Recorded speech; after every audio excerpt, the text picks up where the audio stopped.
Salve galerinha, tranquilo? Na aula de hoje a gente vai resolver exercícios sobre função do segundo grau e ver os tipos de relação que a gente pode estabelecer também com outras matérias que a gente já viu, tranquilo? Se liga só no enunciado dessa primeira questão que está aparecendo aqui para você agora. A questão está dizendo o seguinte: suponha que, para um trem trafegar de uma cidade a outra, seja necessária a construção de um túnel com altura e largura iguais a 10 metros. Então, tanto a altura quanto a largura do túnel tem que ter 10 metros. Por questões relacionadas ao tipo de solo a ser escavado, o túnel deverá ser tal que qualquer seção transversal seja o arco de uma determinada parábola, como representado na figura 1. Tá vendo aí? É como se você desenhasse uma parábola de um lado da montanha e escavasse essa parábola ao redor, dentro da montanha até sair do outro lado. O túnel vai ter sempre o formato de uma parábola, tudo bem? Bom, deseja saber qual é a equação da parábola que contém esse arco, certo? Qual é a equação dessa parábola formada. E ele ainda te dá uma ajuda. Essa parte final aqui não precisava ter no enunciado, hein? A gente podia ter essa ideia sozinhos, mas o Enem ajudou a gente nessa questão aí. Está dizendo o seguinte: considere um plano cartesiano com centro no ponto médio da base de abertura do túnel, conforme a figura 2. Bom, a partir disso, ele quer que a gente descreva qual é a equação da parábola. Bom, percebe aí que nós temos essa situação aqui. Essa aqui é a sua figura 2. Você tem os dois pontos aqui, menos 5 e 5, que são as raízes da nossa parábola, certo? Os pontos de interseção com o eixo y, com o eixo x, são as raízes. Então aqui, ó, x1 igual a 5, x2 igual a 5, beleza? Menos 5 e 5 são as nossas raízes. Esse cara aqui, por sua vez, que é a intersecção com o eixo y, né, que é a altura do nosso túnel, é o nosso termo independente, certo? Independente. E além disso, a gente pode determinar as coordenadas desse termo independente, certo? Lembra que quando ela está em cima do eixo y, a coordenada em x é 0 e a coordenada em y é a que está aparecendo lá pra gente. Esse é o ponto 0, 10. Tudo bem? Bom, para a gente descrever a equação dessa parábola aqui, o primeiro passo é a gente entender que é melhor, nesse caso, usar a forma fatorada. Por quê? Porque nós já temos as duas raízes. Vai ser mais fácil para a gente se a gente fizer por esse caminho. Lembra que a forma fatorada diz para a gente que toda função do segundo grau pode ser escrito como sendo a vezes x menos x1 vezes x menos x2, certo? Essa é a nossa forma fatorada, beleza?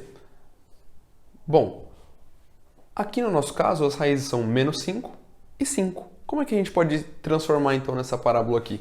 A gente vai trocar o x1 por menos 5 e o x2 por 5. Percebe uma coisa, se o x1 vale menos 5, esse menos aqui já é da expressão. Vai ficar menos o menos 5. Vai ficar x mais 5 essa primeira parte aqui, certo?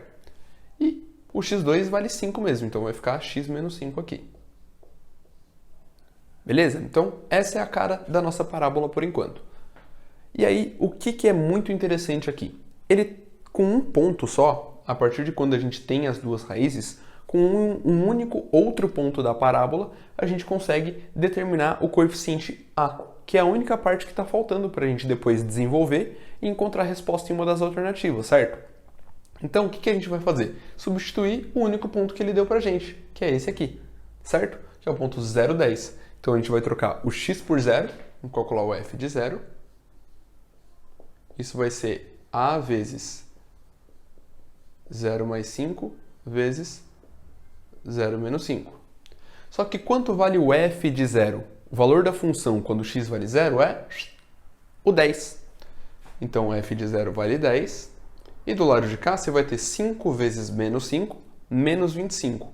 Então, menos 25a. Beleza? Vai passar esse menos 25 dividindo, vai encontrar aqui, ó, 10 sobre menos 25 igual a A. Só que dá para simplificar isso aqui, a gente obtém uns valores menores.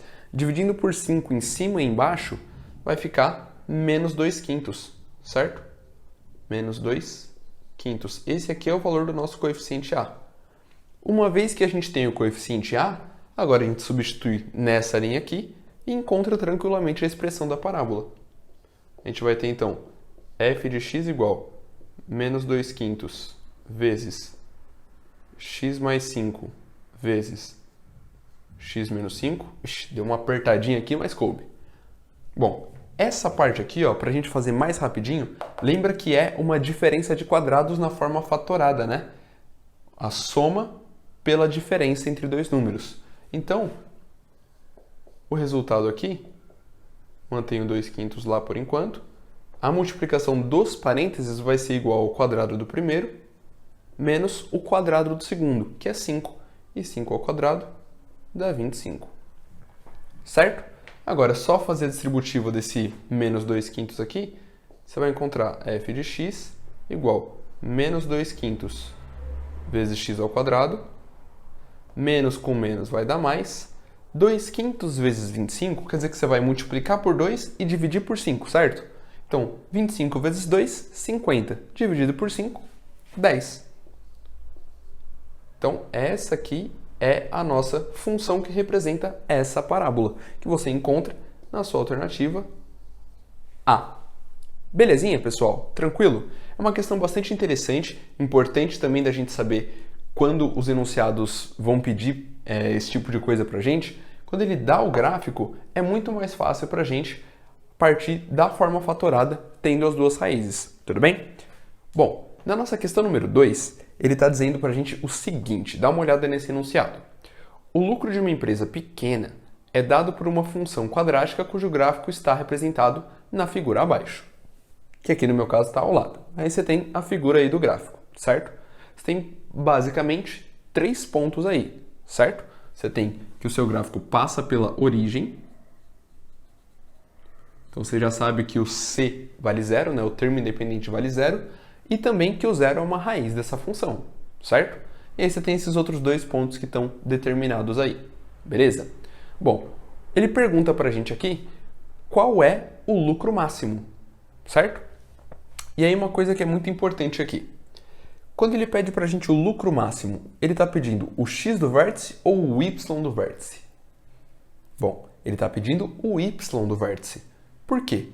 Porque, bom, no eixo y é que está sendo determinado o lucro. Então, o lucro máximo é o valor máximo da função. Esse aqui é o y do vértice, que é o que ele quer que a gente calcule. Tudo bem? Bom, uma coisa que é muito importante aqui, mais uma vez ele deu o gráfico para a gente, e apesar dele não ter dado as duas raízes, ele deu 2 pontos, né? O 10.200 e o 20.200, que eles são equidistantes do eixo de simetria. Lembra? Toda vez que a gente tem 2 pontos numa mesma altura, o eixo de simetria, lembra que ele está aqui no meio.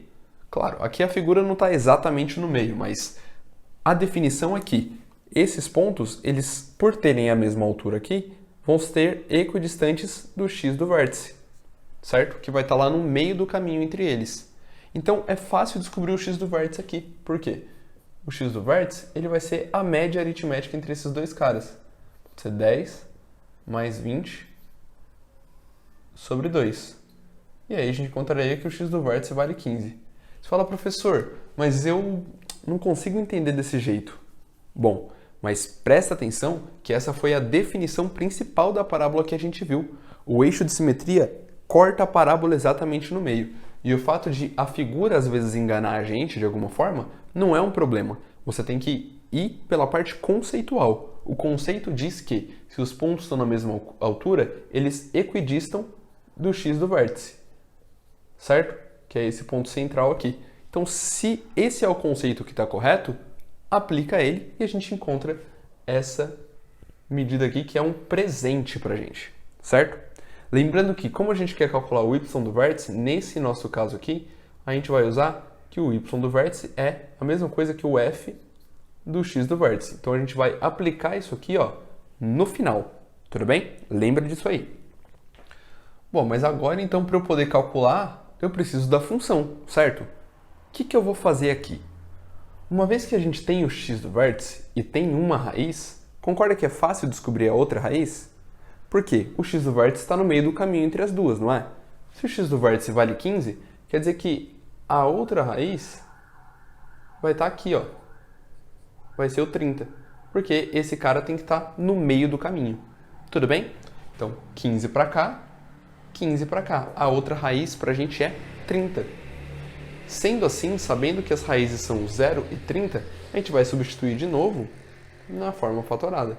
f de x igual a vezes x menos x1 vezes x menos x2. Certo? Vamos substituir os pontos que a gente tem, as informações que a gente tem, x1 e x2. Como o x1 vale 0, vai ficar a vezes x. E aqui, x menos 30. Beleza? Primeiro passo concluído. Agora, para a gente poder encontrar o a, lembra que a gente só precisa de um ponto? Aí você pode escolher se você vai usar esse ponto ou esse ponto. Eu vou usar esse primeiro que os números são menores. Percebe só? Se a gente trocar o x por 10, o que vai acontecer com a nossa função? Vai ficar f de 10 igual a vezes 10 vezes 10 menos 30. Certo? O f de 10 vale 1.200. É o valor do y para quando x vale 10. Menos 10 menos 30 dá menos 20. Menos 20 vezes 10, menos 200. Então isso aqui vai dar menos 200a.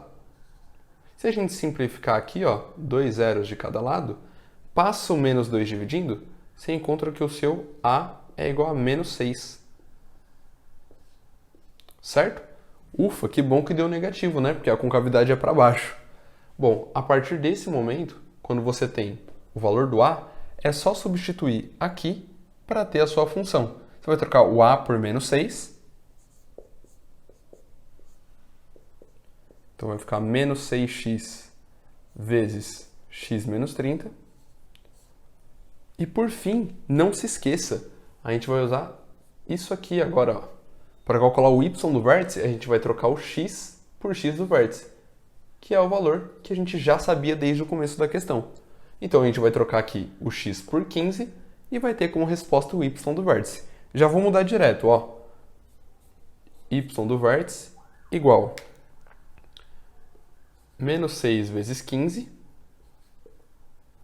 vezes 15 menos 30. Beleza? Aí vamos lá. 15 menos 30 dá menos 15. Menos 15 vezes 15 dá menos 225. Menos 225 vezes menos 6, pensa, menos com menos vai dar mais.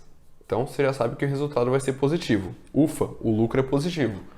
E aí 6 vezes 225 vai dar pra gente 1.350.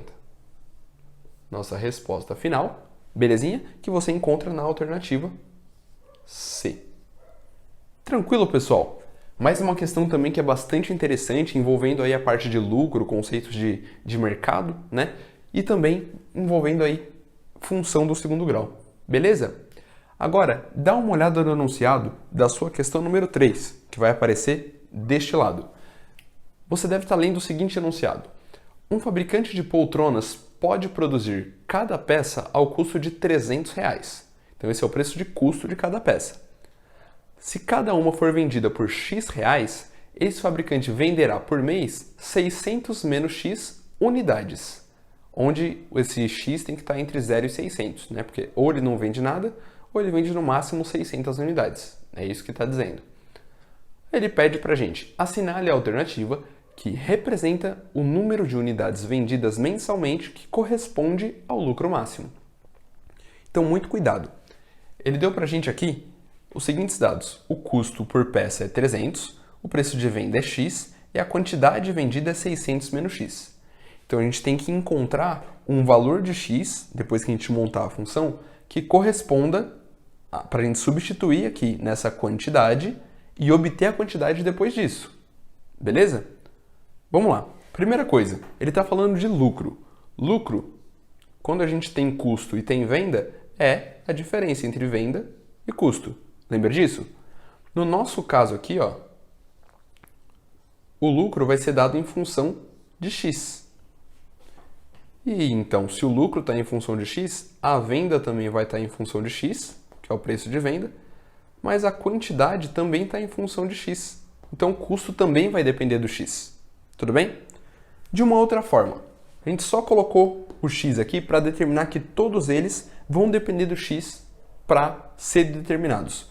Como é que a gente vai fazer isso então? Eu vou primeiro pela venda, ó. Vê se você concorda com o que eu estou dizendo. O valor de venda, né, o quanto ele vai entrar de grana para ele, com todas as unidades vendidas, vai ser o preço vezes a quantidade, não é? Então isso aqui é x vezes 600 menos x. Em contrapartida, o custo, em função de x, ele vai ser o quê? O preço de custo vezes a quantidade, que vai ser a mesma. Ele vai produzir aquilo que ele vai vender. Então, 600 menos x. A partir dessas duas aqui, a gente vai obter uma função que representa o lucro. O lucro para a gente vai ser o que, então?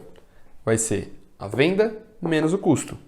E aí eu já vou fazer uma coisa. Percebe só, esses caras aqui, ó, 600 menos x e 600 menos x, quando a gente colocar na expressão de subtração, vai aparecer para a gente como sendo um fator comum. E a gente vai colocar ele em evidência logo no primeiro passo, tudo bem? Então, ó, vai ficar esse cara menos esse cara. E eu já estou colocando 600 menos x em evidência. Ó, 600 menos x. O que vai sobrar? Do primeiro, vai sobrar x. Do segundo, vai ser menos o 300. Então, essa aqui é a nossa função. E olha só que legal, apareceu de novo na forma fatorada. Bom, sabendo que você tem essa expressão aqui para representar o seu lucro, como é que a gente vai fazer então para achar o valor do x? Bom, você precisa achar o x do vértice, porque você quer que o lucro seja máximo. O valor de x que faz isso acontecer é o x do vértice.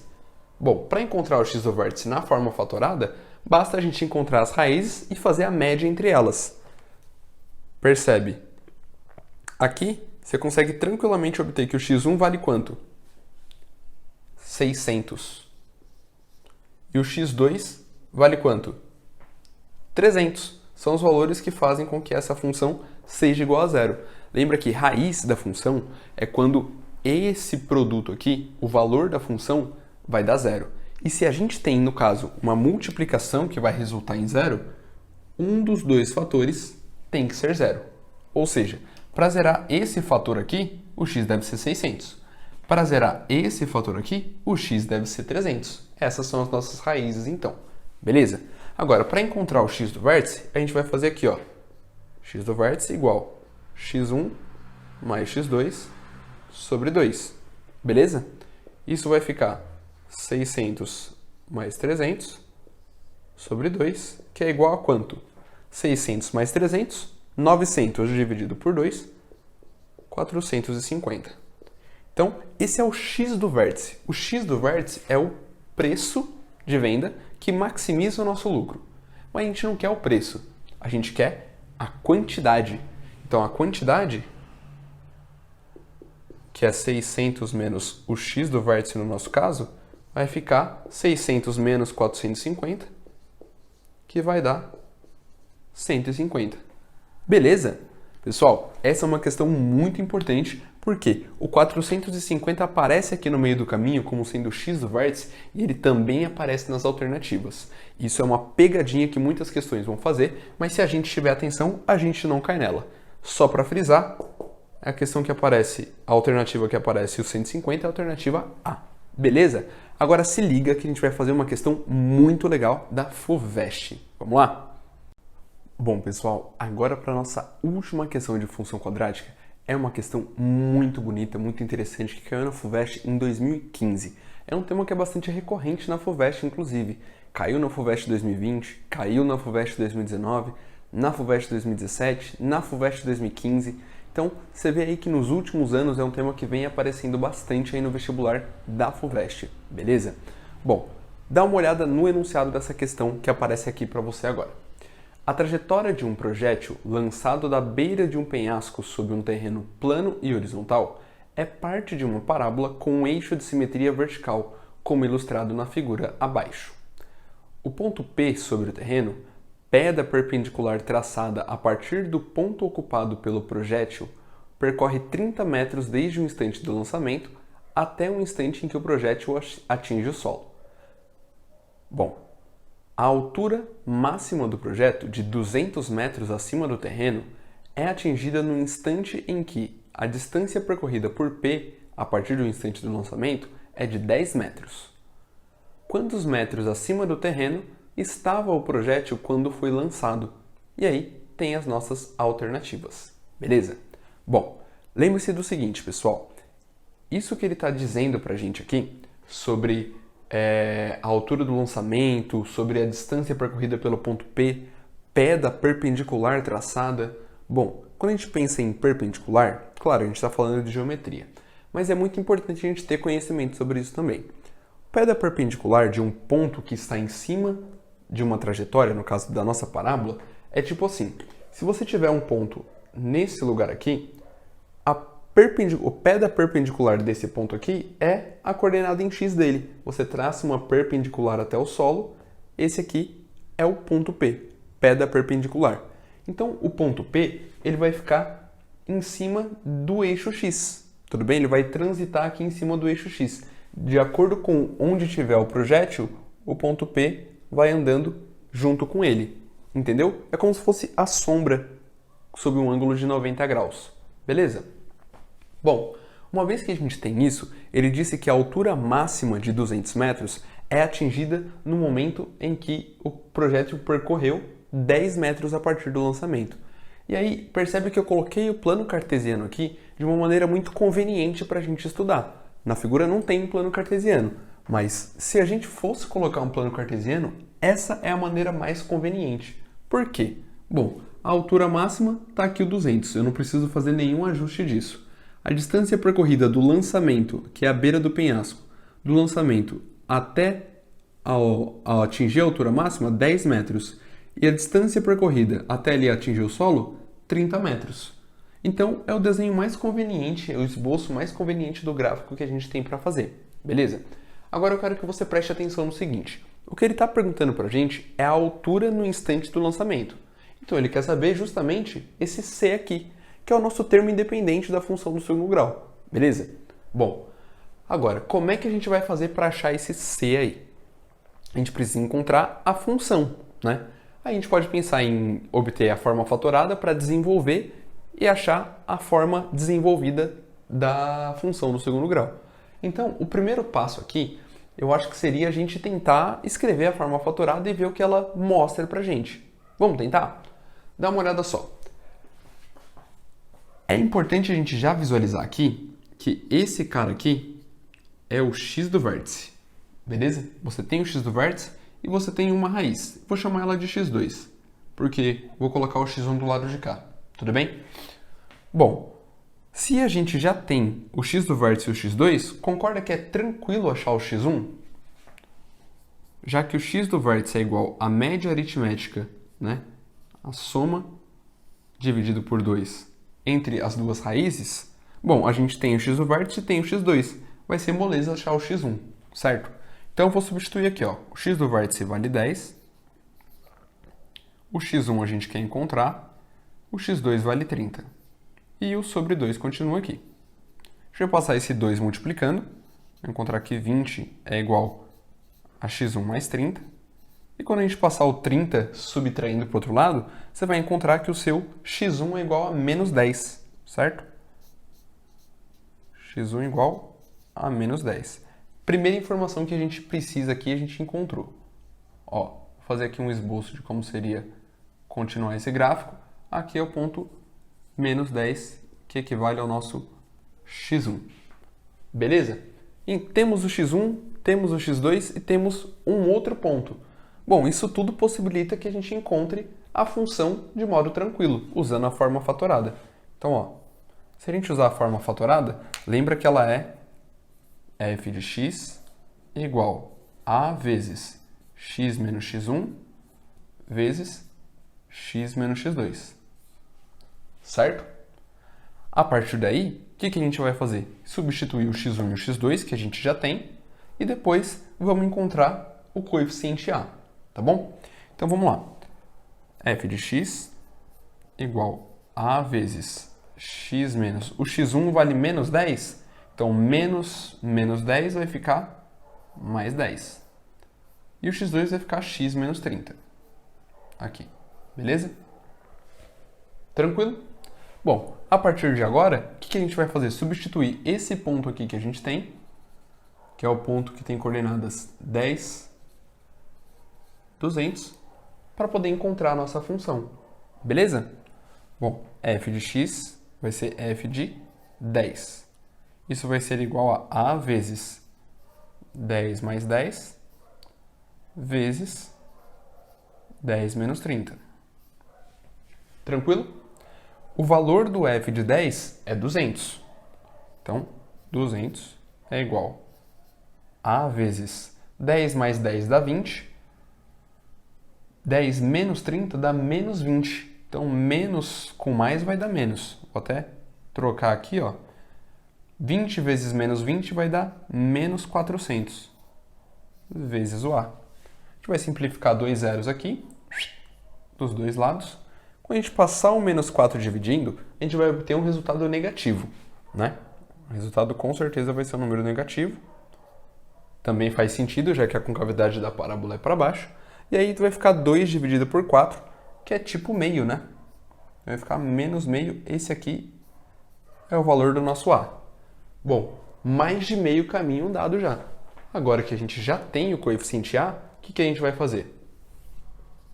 Substituir tudo isso na forma fatorada. Nosso f de x vai ficar a, que vale menos meio, vezes x mais 10, vezes x menos 30. A partir daqui você tem duas formas de pensar para encontrar o c. Você pode multiplicar só o a pelos dois termos aqui, ó, pelos dois números que aparecem. Você já vai encontrar o c se você fizer assim. Ou você pode desenvolver a fórmula inteira e encontrar depois quanto vale o c. Vamos fazer desse segundo jeito que parece mais simples inicialmente. Então, antes de multiplicar por meio, eu vou fazer a distributiva aqui, ó, do x e depois a distributiva do 10. Certo? Então, nós vamos ter aqui, ó, f de x igual, menos meio continua lá por enquanto, x vezes x, x ao quadrado. X vezes menos 30, menos 30x. 10 vezes x, 10x. E 10 vezes menos 30, menos 300. Certo?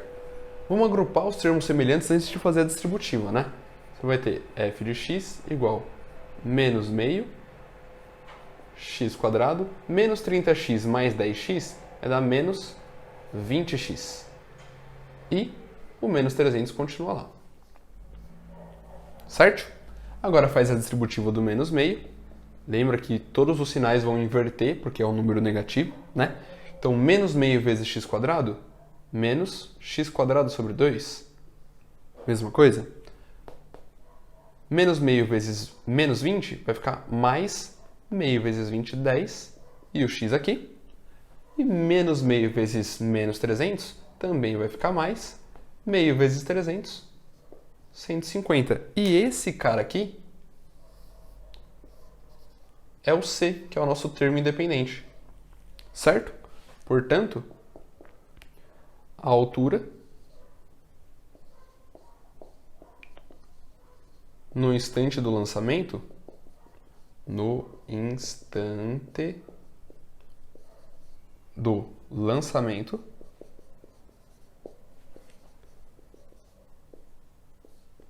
era 150, e percebe que todas as unidades foram dadas em metros, né? Então ele estava 150 metros acima do terreno no instante do lançamento. Beleza? E isso corresponde à nossa alternativa D. Tranquilo, pessoal? Bom, eu espero que vocês tenham entendido, que vocês tenham gostado. Não se esqueçam de procurar mais questões na internet, trabalhar melhor as suas habilidades, desenvolver as competências necessárias para cada vez ter mais conhecimento em matemática. Belezinha? Pessoal, um beijo no coração de vocês e até a nossa próxima aventura.